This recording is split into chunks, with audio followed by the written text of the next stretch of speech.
Welcome back. My name is Teacher Yuri. And in today's lesson, we are going to study about how are the uses of materials related to their properties, okay? But before we begin our lesson for today, let me go ahead and give you some important vocabularies that you need to know for us to be able to understand our lesson for today. So we have number 1, properties. Number 2, suitable. Number 3, waterproof. Number 4, nylon. Number 5, window pane. Number 6, saucepan.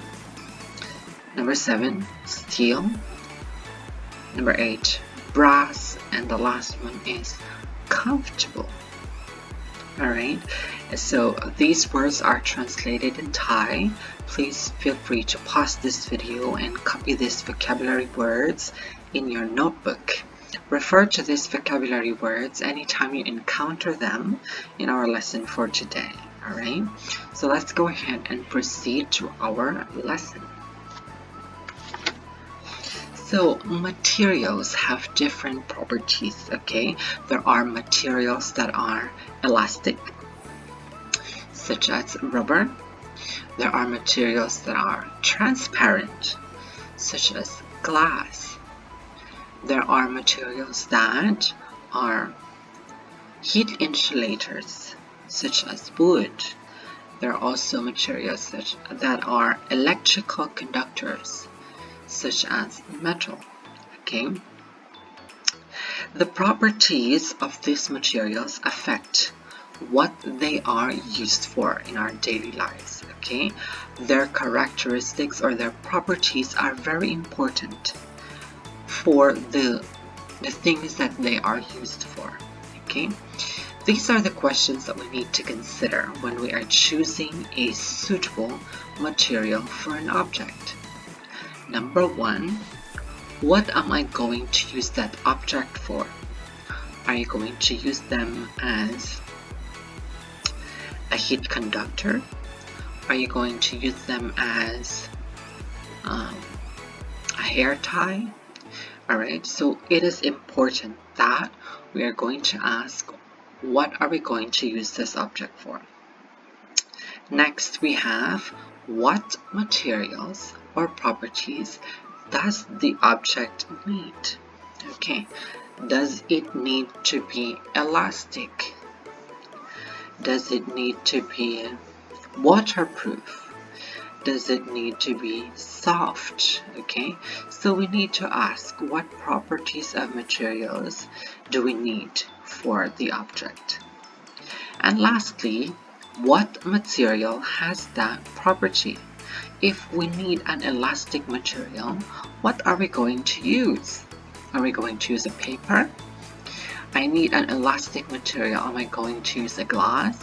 Okay, so that is very important to ask these 3 questions.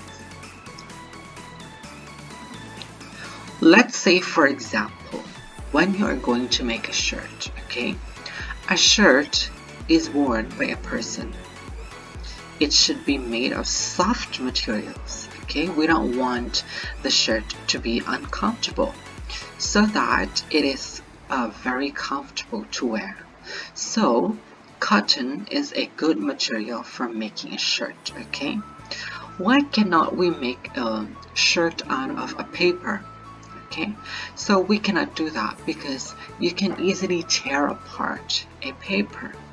Okay, so what the most important thing that we should consider is, what are the properties of the materials that we need for a particular object. Okay, so we want to have a comfortable shirt, so we are going to use a cotton. Next, a raincoat.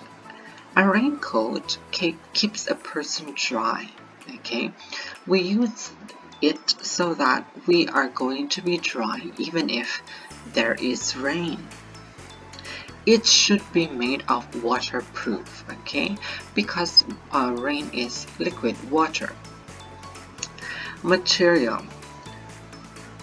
Okay, it should be made of a waterproof material so that we won't get wet from the rain. So, a plastic or a nylon are good materials for making a raincoat. Alright, so these materials keeps the rain away so we don't get wet. So if we go back to the three questions, what am I going to use that object for? Okay, we are going to use the raincoat to keep the rain away. Okay, question number 2, what material or properties does the object need? So the raincoat needs to be waterproof. Next, what material has that property? So the material that is waterproof is plastic or nylon. Okay, so answering those three questions can actually help you choose the best material that would suit your need. Next, a window pane. A window pane allows sunlight through. Okay, we need those. We open the windows so that we'll be able to get sunlight or natural lighting inside our house. It should be made of a transparent or translucent material. Okay, transparent because so that light can get inside our room. Okay.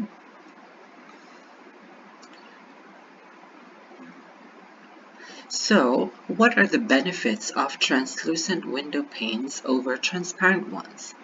Okay, so translucent, only some light can get inside. So if you do not want so much light to get inside your house, you can use a translucent window pane. But if you are comfortable having a lot of light inside your house, then you can also use a transparent window pane. Also, translucent window pane can add to the privacy, okay, so that people outside will not be able to exactly see what are you doing inside the house, okay. So an object can be made of more than one material. Okay, this is because different parts of the object need different materials or properties. For example, the body of a saucepan is used to cook food. Okay, it should be made of a heat conductor. Okay, then what materials are heat conductor? We can use steel, we can use metals. Okay, they are good heat conductors. This allows the saucepan to heat up easily so that food becomes cooked more quickly, right? But then the handle of a saucepan needs to be safe. Okay, it should not get hot very easily. So we should choose a material that is a heat insulator, such as wood or plastic. Okay, so a saucepan is made up of two materials. As you can see, it's made of steel on its body, and then the handle is made of wood. Okay, because both material has the properties that are very useful to where we need them to. Okay. Next, the pins of an electrical plug need to carry electricity from the source to the electrical appliances. So these brass pins are very good to allow electricity to pass. So it is an electrical conductor. Now, this would be dangerous if all material is brass, because then it would be dangerous when you touch it, and then the electricity is going to run through your body. So we used an electrical insulator. So a plastic material is a good electrical insulator. Okay, it keeps the plug safe to hold. Alright, so it doesn't have to be dangerous. So you see, a material is made up of two different materials. Okay, an object is made up of two different materials because their properties are serving the purpose that we need them to do. Alright, so let's try this activity. The material used to make a raincoat must be blank. Waterproof, water absorbent, hard, or transparent. What are we going to use to make a raincoat? It has to be waterproof, okay, to keep the water away. Number 2, the material used to make the handle of a frying pan. Okay, take note. The handle of a frying pan needs to be a blank. Good conductor of heat, poor conductor of heat, good conductor of electricity, or poor conductor of electricity. What is your answer? Correct. We need it to be poor conductor of heat or heat insulators. Okay, so that when you hold the saucepan, it won't be hot. Next, the body of a car is often made of blank, while the wheels of a car are often made of blank. The body and the wheels are made of wood or plastic. Next, metal or plastic. Next, metal and rubber. Or letter D, glass or rubber. So what is your answer? The body is made of metal, while the tires or the wheels are made of rubber. Alright. So for your workbook activity for today, guys, please open your workbook on page 27, okay? We are going to answer page 27 of your workbook, okay?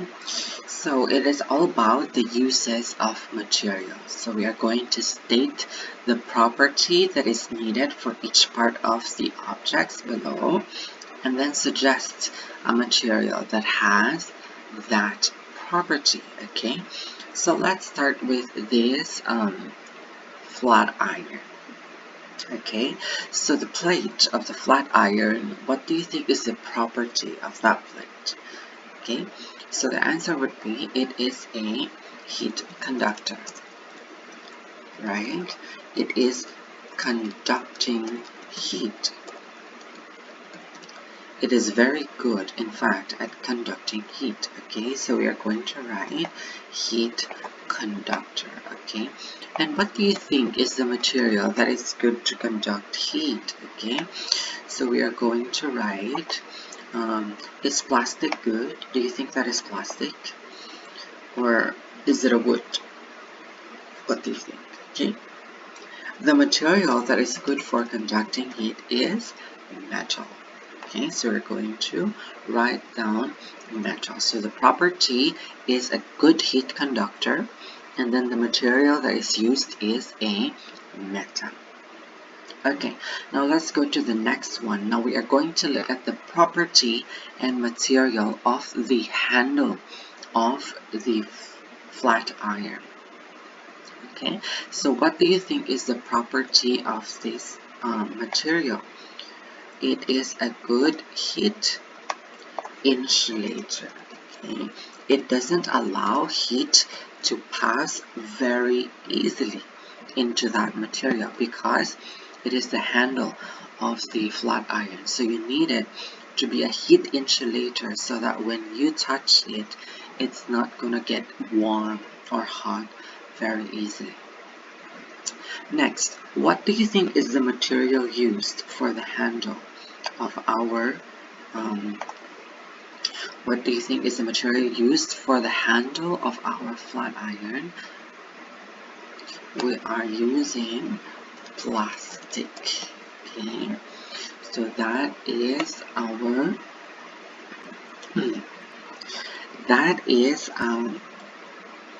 the property of the handle of the flat iron. It's heat insulator, and it is made up of plastic. Okay, next. So let's look at the property of this. It is actually a light bulb. Okay, so remember, you're using this one to be able to light up your room or to light up some dark areas in your house. So what do you think is the property of this part of the light bulb? What do you think is the property? Okay, so the property of that part is it is transparent. Transparent. Why do you think so? Why does it have to be transparent? Okay, remember, it is used to light up some dark areas. So it has to be that it can let light pass through. Okay, it can let almost all the light pass through. So it is a transparent material. And what do you think is being used? Okay, so what is used to create this part of the light bulb? So what is used is a glass. Okay, it is glass. The material used is glass because it is transparent. Okay, this part you are going to answer by yourself. What do you think is the property of this part of the plug? Okay, and then the material. What do you think is the material used in that part of the plug? Okay, so that is it for our activity for today. I will see you guys in our next lesson. Have a great day.